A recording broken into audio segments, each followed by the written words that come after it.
오늘 우리에게 주신 하나님의 말씀은 로마서 7장 1절에서 12절까지 말씀입니다. 제가 가진 성경, 신약 성경 248페이지 정도 있습니다. 로마서 7장 1절에서 12절까지 말씀. 로마서 7장 1절에서 12절까지 말씀 교독하도록 하겠습니다. 제가 먼저 읽겠습니다. 형제들아, 내가 법 아는 자들에게 말하노니 너희는 율법이 사람의 살 동안만 그를 주관하는 줄 알지 못하느냐. 남편 있는 여인이 그 남편 생전에는 법으로 그에게 매인 바 되나 만일 그 남편이 죽으면 남편의 법에서 벗어났느니라. 그러므로 만일 그 남편 생전에 다른 남자에게 가면 음부라. 이르되 남편이 죽으면 그 법에서 자유케 되나니 다른 남자에게 갈지라도 음부가 되지 아니하니라. 그러므로 내 형제들아, 너희도 그리스도의 몸으로 말미암아 율법에 대하여 죽임을 당하였으니 이는 다르니 곧 죽은 자 가운데서 살아나신 이에게 가서 우리로 하나님을 위하여 열매를 맺히게 하려 함이니라. 우리가 육신에 있을 때에는 율법으로 말미암는 죄의 정욕이 우리 지체 중에 역사하여 우리로 사망을 위하여 열매를 맺게 하였더니 이제는 우리가 얼검했던 것에 대하여 죽었으므로 율법에서 벗어났으니 이러므로 우리가 영의 새로운 것으로 섬길 것이요 의문에 묵은 것으로 아니할지니라. 그런즉 우리가 무슨 말 하리요? 율법이 죄냐? 그럴 수 없느니라. 율법으로 말미암지 않고는 내가 죄를 알지 못하였으니 곧 율법이 탐내지 말라 하지 아니하였다면 내가 탐심을 알지 못하였으리라. 그러나 죄가 기회를 타서 계명으로 말미암아 내 속에서 각양 탐심을 이루었나니 이는 법이 없으면 죄가 죽은 것임이니라.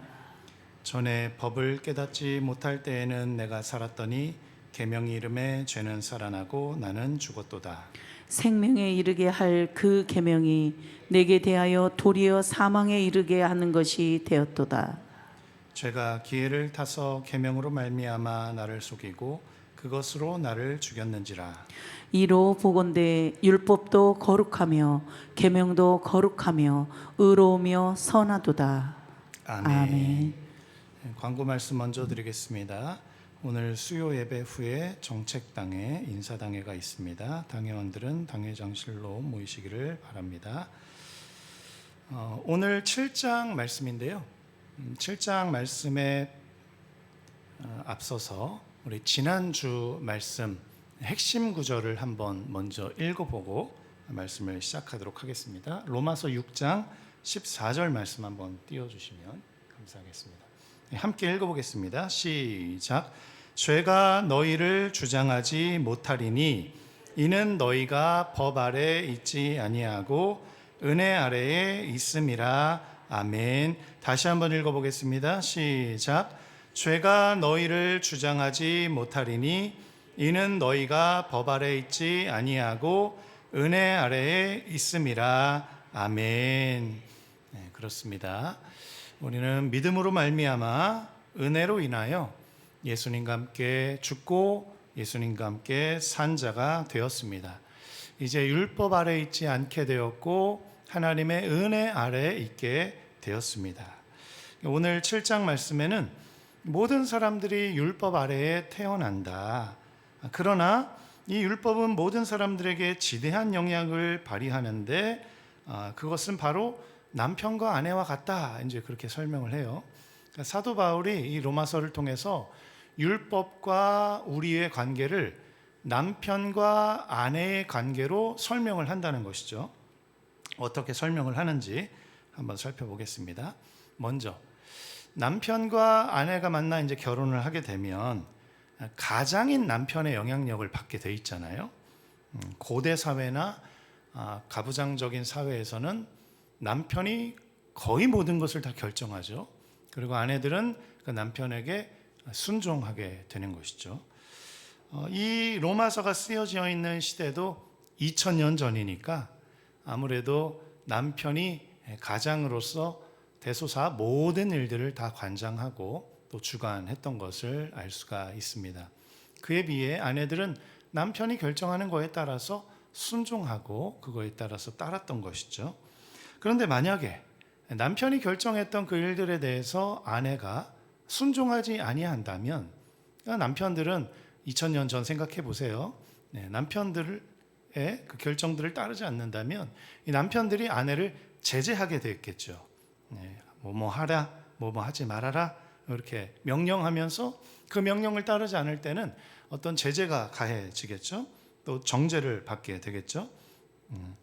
그런 상황을 지금 율법과 나의 관계로 지금 설명을 하고 있는 것입니다. 그렇다면 이 남편의 영향력 아래에서 지배를 받으면서 자유롭지 못하게 이렇게 살아가다가 자유롭게 살려면 어떻게 되겠습니까? 자유롭게 살려면 남편의 명령과 지시를 받지 않고 내가 기쁜 대로, 내 원하는 대로 자유롭게 살기 위해서는 어떻게 될까요? 좀 죄송한 말씀이지만 남편이 죽든지 내가 죽든지 둘 중에 한 명 죽으면 그 남편의 율법 아래, 남편의 법 아래 더 이상 영향력을 받지 않고 지배를 받지 않고 내가 자유로울 수 있다는 것이죠. 그렇게 지금 율법과 나와의 관계를 바울이 그렇게 설명하고 있는 거예요. 1절 말씀 한번 볼까요? 1절 한번 띄워주시면 우리 함께 읽어보겠습니다. 시작. 형제들아, 내가 법 아는 자들에게 말하노니 너희는 율법이 사람의 살 동안만 그를 주관하는 줄 알지 못하느냐. 아멘. 남편이 죽게 되면 그 아내는 남편이 지시하고 명령했던 모든 해라, 하지 말아라, 해라, 하지 말아라 했었던 가정의 모든 일들에서 이제 해방이 되어서 내가 원하는 대로 행할 수가 있는 것처럼 율법이 사람 사는 동안 남편의 역할을 하는 거예요. 우리 모든 인간의 남편은 율법인 거예요. 태어나는 순간부터 율법이 남편인 거예요. 그러니 이 땅에 살아있는 한 우리는 율법이 해라, 하지 말아라, 해라, 하지 말아라, 그 말대로 살아야 되는 거예요. 그런데 우리가 언제 이 율법에서 해방이 되느냐? 우리 좀 전에 아까 읽어봤던 6장 말씀에 우리는 이제는 율법 아래 있지 아니하고 오직 하나님의 은혜 아래 있는 자가 되었다, 이렇게 선언하고 있는데 언제 율법에서 해방되느냐? 바로 예수 그리스도와 함께 죽고 예수 그리스도와 함께 살아있는 자가 될 때 율법 안에서 우리는 해방될 수 있는 거예요. 다시 말해서 율법 안에서 죽은 자가 되고 의로 다시 산 자가 될 때 우리는 율법에서 해방되는 것이죠. 2절 말씀도 한번 읽어볼까요? 2절 말씀 띄워주시면 함께 읽어보겠습니다. 시작. 남편 있는 여인이 그 남편 생전에는 법으로 그에게 매임받으나 만일 그 남편이 죽으면 남편의 법에서 벗어났느니라. 아멘. 지금 설명했던 그 말씀입니다. 남편이 죽으면 남편의 법에서 벗어나게 되는 거예요. 또 3절 말씀도 읽어볼까요? 3절 함께 읽어보겠습니다. 시작. 그러므로 만일 그 남편 생전에 다른 남자에게 가면 음부라. 이르되 남편이 죽으면 그 법에서 자유케 되나니 다른 남자에게 갈지라도 음부가 되지 아니하느니라. 아멘. 남편이 살아있는데 다른 남편한테 간다, 다른 남자한테 간다, 그거 잘못된 거죠. 그러나 남편이 죽었을 때는 다른 남편에게도 다른 남자에게 시집갈 수 있다, 이제 그런 내용인데 그렇습니다. 우리는 율법이 남편이에요. 모든 인간들에게 율법이 남편입니다. 하나님이 율법을 이 세상에 주셨어요. 그 이유로 모든 사람들에게 이 율법이 해라, 하지 말아라, 해라, 하지 말아라, 그렇게 명령하고 있어요. 그런데 그 율법에 따라서 우리는 순종해야 되는데 그 율법은 때로는 우리를 정죄하고 때로는 우리의 죄의 유혹 가운데 빠지게 하고 때로는 그 죄악에서 정죄를 받아서 죽을 수밖에 없는 존재가 되었어요. 그게 율법의 조문입니다. 법 조항이에요. 그게 죄의 삭은 사망이다, 이게 법 조항입니다. 모든 인간은 다 죄인이기 때문에 죽어야 돼요. 율법 아래 있으면 율법에서 자유롭지 못해요.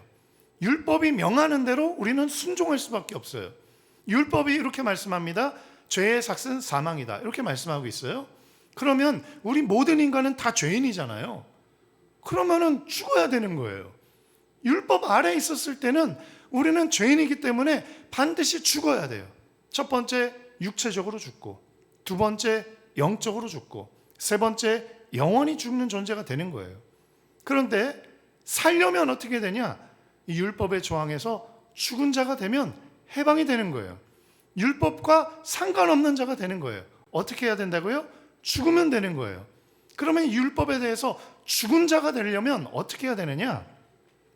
예수 그리스도께서 십자가에 죽으셨을 때 나도 죄에 대하여 죽었습니다 고백하고, 예수 그리스도께서 우리를 의에 대하여 산 자로 여기게 하기 위해서 부활하셨을 때 나도 이제 예수님과 연합하여 다시 산 자가 되었습니다. 의에 대해 살겠습니다. 그렇게 고백하는 자들이 율법과는 이제 상관없는, 율법에서 자유케 되고 해방된 자유인으로 살아갈 수가 있다는 것이죠. 그러면 전 남편 율법이 이제 죽었어요. 내가 죽든 남편이 죽든 죽었습니다.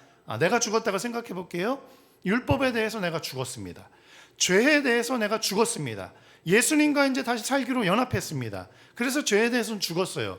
그리고 나서 새신랑에게 장가를 드는데 누구냐? 새신랑은 예수님이에요. 예수님에게 새 장가 드는 거예요. 예수님에게 우리 신부니까 새 결혼을 하게 되는 거예요. 새 신부가 되는 거예요. 예수님의 새 신부가 되어서 새 신랑 대신 예수님 아래에, 예수님의 법 아래에, 예수님의 은혜 아래에 우리는 이제 살아가게 되는 존재가 된다는 것이죠. 이제는 그래서 죄에 대해서는 죽고 예수님 안에서 의에 대해서 산 자로 살아가게 되는 것입니다. 12절 말씀 보면 이르보건대 율법은 거룩하고 계명도 거룩하고 의로우며 선하도다 이렇게 말씀하고 있습니다. 전 남편인 율법을 죽든지 내가 죽든지 해야 된다 이제 생각하니까, 그럼 율법이 죽어야 되냐 내가 죽어야 되느냐 이게 고민인데, 내가 죽어야 됩니다. 내가 죄에 대해서 죽어야 돼요. 내가 죄와 내가 악함에 대해서 죽어야 돼요. 율법은 안 죽느냐? 율법은 안 죽습니다. 율법은 왜 안 죽느냐? 그 선한 기능이 있어요. 오늘 이 12절 말씀에도 율법은 거룩하고 계명도 거룩하고 의로우며 선하도다 이렇게 말씀하고 있어요. 율법은 의롭습니다. 율법은 선합니다. 아니, 율법이 나를 정죄하는데 왜 율법이 선합니까? 율법이 우리 모든 인간을 너는 죄인이니까, 죄의 삭은 사망이니까 너는 죽어야 돼 라고 우리를 정죄하고 있는데 율법이 어떻게 선합니까? 라고 얘기할 수 있겠죠. 그런데 이 율법은 하나님이 만드신 거룩하고 의롭고 선한 도구라는 거예요. 왜 그러느냐? 한번 생각해 보겠습니다. 율법은 우리에게 죄가 무엇인지를 기준을 쫙 세워요. 이런 것들은 죄고, 이런 것들은 의로운 거고, 이런 일들은 하지 말아야 되고, 이런 일들은 해야 된다. 율법이 그걸 명확하게 기준을 세워서 무엇을 하지 말아야 되는지, 무엇을 해야 되는지, 무엇을 하면 죄인지, 무엇을 하면 의로운 삶인지, 선한 삶인지를 율법이 명확하게 제시를 해요. 그래서 이 율법을 보니까 이거는 죄구나, 이것을 지으면 안 되겠구나, 이런 삶을 살면 죄의 삭은 사망이라고 했으니까 내가 죽게 되었구나, 이것을 깨닫게 돼요. 죄를 드러나게 해요. 죄를 깨닫게 해요. 무엇이 죄인지, 무엇이 의인지를 알 수 있게 해요. 얼마나 선합니까? 얼마나 거룩해요? 그것을 알면 어떻게 될까요? 알면 그 길로 안 가게 되는 거예요. 예를 들어서 낭떠러지로 가고 있는데 낭떠러지인지 모르고 가고 있어요. 차가 100km로 가고 있습니다. 근데 낭떠러지인지 몰라요. 그런데 직진만 하고 있는 거예요. 그런데 내비게이션을 딱 켰더니 내비게이션이 안내를 하는 게 그 길로 가면 앞에 낭떠러지라는 거예요. 우회전을 해야 된다는 거예요. 그래서 우회전을 했습니다. 어떻게 돼요? 사는 거예요. 율법이 그런 기능을 한다는 거예요. 너 그 길로 가면 죽어. 너 그 길로 가면 안 돼. 율법이 우리에게 알려준다는 거예요. 얼마나 선합니까? 얼마나 의롭습니까? 얼마나 거룩합니까? 그래서 율법은 없어지지 않습니다. 그러므로 어떻게 해야 돼요? 율법이 죽든지 내가 죽든지 해야지 잘 어려운데 율법은 죽지 않아요? 그럼 어떻게 해야 돼요? 내가 죽어야 돼요. 내가 죄에 대해서 죽고, 내가 예수와 함께 십자가에서 죽고, 그리고 예수의 부활과 함께 다시 산 자가 되어야 율법과는 전혀 상관없는 자로 살아갈 수가 있게 되는 것이죠. 율법과 상관없는 자로 동시에 하나님의 은혜와 상관 있는 자로 그렇게 살아가게 된다는 것이죠. 좌우지간 예수님을 나의 구주와 주님으로 믿고 이제 세례를 받아서 예수님의 제자로, 예수님의 사람으로 살아가기로 결정하고 결단한 우리들은 이제는 율법과 상관없는 자가 되었는 줄 믿으시기를 축원합니다. 그래서 이제는 우리는 율법과는 상관없게 되었어요. 이제는 예수님과 연합한 자가 되었어요. 예수님의 새 신부가 되었어요. 예수님이 우리의 새 신랑이 되셨어요. 예수님은 우리를 율법의 조문으로 이래라 저래라 하지 않으시고 은혜 아래에서 하나님의 은혜로 자원하여 순종하기를 원하십니다. 그래서 예수님 안에서 우리는 자유인이 되었어요. 예수님의 그 선한 양심을 받아서 우린 자유인으로 살아갈 수 있는 존재가 되었어요. 그러면 과거에는 율법이 이래라 저래라 했는데 예수님의 이 새 신부가 되어서 예수님의 자녀가 되어서 앞으로는 어떻게 해야 되느냐? 내가 결정해야 되느냐? 그것은 아닙니다. 예수님을 나의 구주와 주님으로 영접하게 되면 성령 하나님께서 내주하시게 돼요. 그때부터는 율법의 조문이 나를 이래라 저래라 하지 않으시고 성령님께서 내게 오셔서 선한 양심을 주시고 그 양심으로 판단할 수 있는 결정과 의지력을 주시고 또 하나님의 선한 길을 보여주시고 그 선한 길로 갈 수 있도록 하나님께서 인도하시고 지도하시고 이끌어 가시는 줄 믿으시기를 축원합니다. 이제 성령님의 인도와 지도를 받게 된 거예요. 성령님의 인도와 지도에 순종하면 하나님의 풍성한 생명을 누리게 되고 그 하나님의 성령의 음성에 거절하고 거부하고 대적하면 또 그에 따른 하나님의 심판을 받게 되는 것이죠. 5절 말씀 한번 볼까요? 5절 말씀 우리 함께 읽어보겠습니다. 시작. 우리가 육신에 있을 때에는 율법으로 말미암는 죄의 정욕이 우리 지체 중에 역사하여 우리로 사망을 위하여 열매를 맺게 하였더니 아멘. 네. 우리가 죄에 대해서 죽지 않고 여전히 율법의 아래 또 몸의 육체 안에 살아가 있는 자로 살게 되면은 율법이 우리를 다스림으로 말미암아 죄의 정욕이 우리를 유혹할 때 넘어질 수 있고 그 넘어질 때 우리는 사망의 열매를 맺을 수밖에 없는 그런 존재로 살아가게 되는 것이죠.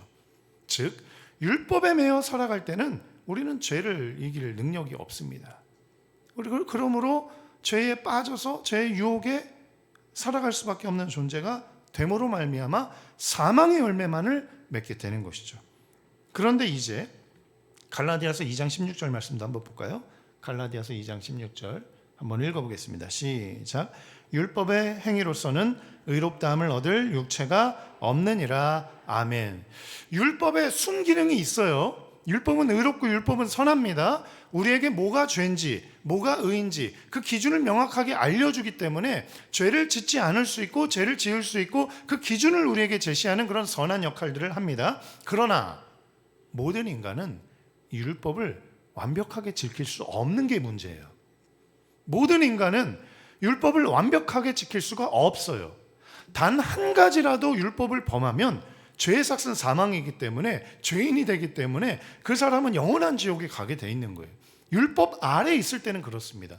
그러므로 모든 사람은 그 행위로 의로울 수가 없어요. 율법을 완전히 지킬 수가 없어요. 그렇기 때문에 죽을 수밖에 없는 존재가 되는 거예요.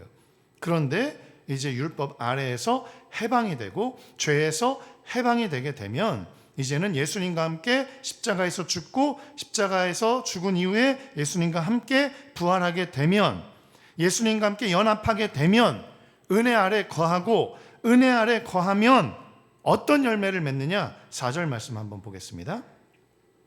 4절 말씀 함께 읽어보겠습니다. 시작. 이는 다르니 곧 죽은 자 가운데서 살아나신 이에게 가서 우리가 하나님을 위하여 열매를 맺게 하려 함이라. 아멘. 예수님이 십자가에서 죽으셨어요. 그리고 하나님은 죽은 자 가운데서 예수님을 다시 살리셨습니다.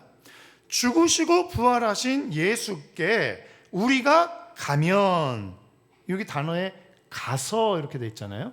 죽은 자 가운데서 살아나신 이에게 가서, 우리가 죽으시고 부활하신 예수님께로 가서 예수님을 만나서 예수님을 나의 새 신랑으로 받아들여서 예수님의 법 아래에 예수님의 순종하는 백성들로 살아가기로 결단하고 예수님을 왕으로 나의 주님으로 모시게 되면 어떻게 된다고요? 하나님을 위하여 열매를 맺게 되는 거예요.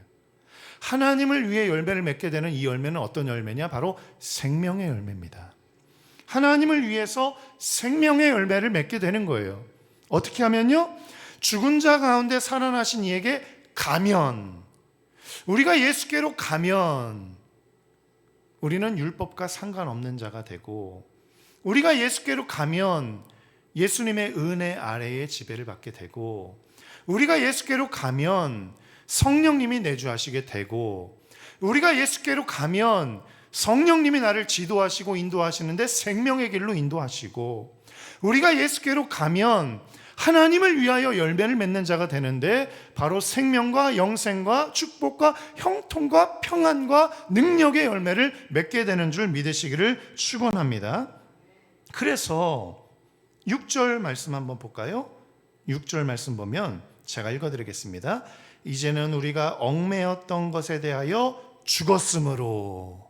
얽매였던 것, 뭐에 얽매였습니까? 사단의 얽매이고 죄의 얽매이고 죄의 노예가 되고 율법의 노예가 되었었던 우리가 이제는 율법에서 벗어났으니, 6절 B절, 이러므로 우리가 영의 새로운 것으로 섬길 것이요 율법 조문에 묵은 것으로 아니할지니라. 이제는 우리가 율법에 대해서 죽고 죄에 대해서 죽고 예수에 대해서 산 자가 되었기 때문에 율법 조항이 그 무엇이라고 해도 너 죄인이야, 너 죄졌잖아, 너 한 번이라도 죄졌잖아, 그럼 죽어야 돼, 영벌이야, 지옥이야 라고 율법 조항이 우리에게 말한다 할지라도 우리는 이제 율법에 대해서 죽고 예수에 대해서 산 자가 되었기 때문에 새로운 것으로, 영의 새로운 것으로 다시 거듭나서 다시 태어나서 새 신부가 되어서 새로운 사람으로 새로운 은혜 안에 거하게 되는 줄 믿으시기를 축원합니다. 율법 조문이 아닌 이제는 성령의 법이 우리를 다스리고 성령의 법이 우리를 지도하고 성령의 법이 우리를 인도하게 되는 것이죠. 이제 성령 안에서 순종의 자녀로, 축복의 자녀로, 형통의 자녀로 그렇게 살아가게 되는 것이죠. 더 이상 율법에 매이지 아니하고 죄의 정욕에 매이지 아니하고 사망을 위해 열매 맺지 아니하고 생명을 위해, 하나님을 위해 열매 맺는 자들이 되는 줄 믿습니다. 그래서 새로운 마음, 새로운 열매, 새로운 생명, 또 새롭게 섬기는 삶을 살아가게 되는 것이죠. 죄가 아닌, 사망이 아닌, 사단이 아닌 하나님을 위한 생명의 열매들을 맺어 나가게 되는 거예요. 율법의 노예 이제는 아닙니다. 죄의 노예 이제는 아닙니다. 거짓과 분란과 분쟁과 저주와 심판의 노예 이제는 아닙니다. 이제는 우리는 예수와 함께 죽고 예수와 함께 산 자가 되었으므로 그것과는 상관없는 자가 되었고, 이제는 진리와 화해, 평화와 축복, 생명의 자녀들로 살아가게 되는 줄 믿으시기를 축원합니다. 사랑하는 성도 여러분, 예수님과 연합하셔서 이제는 옛 신랑인 율법에 대해서 죽고 죄에 대해서 죽은 자가 되시고 예수님과 함께 부활한 예수님의 새 신부가 되어서 예수님 안에서 하나님을 위한 생명의 열매, 영원한 생명, 축복과 형통, 평화와 안전, 하나님의 기쁨과 희락을 맛보아 아시는 우리 성도님들로 살아가시기를 간절히 축원합니다. 우리 377장 찬송 부르신 후에 주여 세 번 외치고 하나님, 그렇습니다. 이제는 죄에 대해서 죽은 자로, 하나님에 대해서, 의에 대해서 산 자로 살아가겠습니다. 이제는 율법과 상관없는 자로, 이제는 새 신랑 되시는 예수님과 연합하여 살아가겠습니다. 이제는 율법의 조항과는 상관없는 자로 성령의 지도와 인도에 순종하는 순종의 자녀로 살아가겠습니다. 그러니 하나님 은혜와 축복을 더하여 주옵소서. 이렇게 기도하도록 하겠습니다. 살아계신 주님, 전능하신 아버지 하나님, 그렇습니다. 주님, 오늘 로마서 말씀처럼 우리는 이제 율법에 대해 죽은 자가 되었습니다. 죄에 대해 죽은 자가 되었습니다. 사망에 대해 죽은 자가 되었습니다. 사망의 요소들인 분쟁과 분열과 시기와 질투와 미움과 하나님이 모든 사망의 영역들에서 이제 해방이 되었는 줄 믿습니다. 예수님의 십자가 안에 함께 연합된 자로, 부활에 연합된 자로, 의에 대해서 산 자로 이제는 우리가 살겠습니다. 평화의 사도로, 하나님의 사도로, 생명의 사도로, 축복의 사도로 그렇게 풍성한 열매를 맺으며 하나님을 위해, 주님의 몸된 교회를 위해 생명의 열매들을 맺어 나가는 순종의 자녀들로 살아가겠습니다. 이제는 율법과 상관없는 자가 되었으니 생명의 열매만 풍성하게 맺어 나가는 우리 모두가 되게 하여 주옵소서. 김경수 장로님,